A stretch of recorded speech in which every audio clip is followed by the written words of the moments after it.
എല്ലാവർക്കും next step നോവിലെ പുതിയൊരു വീഡിയോയിലേക്ക് സ്വാഗതം. BCA അഥവാ ബാച്ചിലർ ഓഫ് കമ്പ്യൂട്ടർ ആപ്ലിക്കേഷൻ എന്നീ കോഴ്സിനെ പറ്റിയാണ് നമ്മൾ ഇന്ന് ചർച്ച ചെയ്യുന്നത്. IT ഫീൽഡിൽ നല്ലൊരു ജോലി ആഗ്രഹിക്കുന്നവർക്ക് പറ്റിയ കോഴ്സാണ് BCA.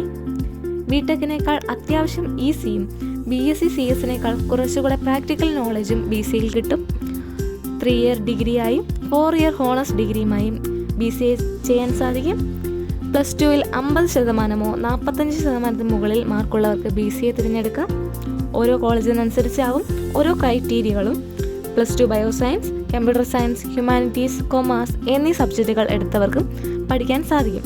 പക്ഷേ ഓരോ കോളേജിൽ ജോയിൻ ആവാനുള്ള എലിജിബിലിറ്റി ക്രൈറ്റീരിയ നോക്കി അതിനനുസരിച്ച് തിരഞ്ഞെടുക്കാം. ഒരു കോളേജ് തിരഞ്ഞെടുക്കുമ്പോൾ BCA പഠിക്കാൻ ആവശ്യമായ ഫെസിലിറ്റീസ് ഉണ്ടോയെന്ന് നോക്കി മാത്രം തിരഞ്ഞെടുക്കുക. BCA കൂടെ അനവധി ആഡ് ഓൺ കോഴ്സുകൾ നമുക്ക് ചെയ്യാൻ കഴിയും.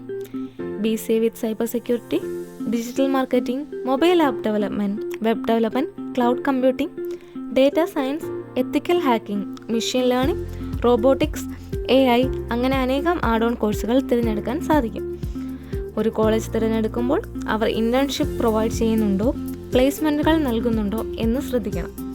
കേരള യൂണിവേഴ്സിറ്റിയുടെ BCA സിലബസുകൾ നമ്മൾക്കിവിടെ കാണാൻ സാധിക്കും. അങ്ങനെ പല യൂണിവേഴ്സിറ്റി സൈറ്റിൽ നിങ്ങൾക്ക് സിലബസുകൾ ലഭിക്കുന്നതാണ്. നല്ല ടെക്നിക്കൽ സ്കിൽ ഉണ്ടെങ്കിൽ നല്ല പാക്കേജുകൾ നിങ്ങൾക്ക് IT ഫീൽഡിൽ ജോലി ചെയ്യാൻ സാധിക്കും. പോസ്റ്റ് ഗ്രാജുവേഷൻ നോക്കുന്നുണ്ടെങ്കിൽ BCA കഴിഞ്ഞ് MCA, MBA, MSc computer science എന്നീ കോഴ്സുകളും ചെയ്യാൻ സാധിക്കും. BCAയുടെ ജോലി സാധ്യതകൾ software development, web development, data science, digital marketing, cyber security അങ്ങനെ പല ജോലികൾ നിങ്ങൾക്ക് BCAയിലൂടെ ചെയ്യാൻ സാധിക്കും. അപ്പോൾ എന്തെങ്കിലും സംശയമുണ്ടെങ്കിൽ അത് കമൻറ്റ് ബോക്സിൽ അറിയിക്കുക. മറ്റൊരു വീഡിയോയുമായി കാണാം.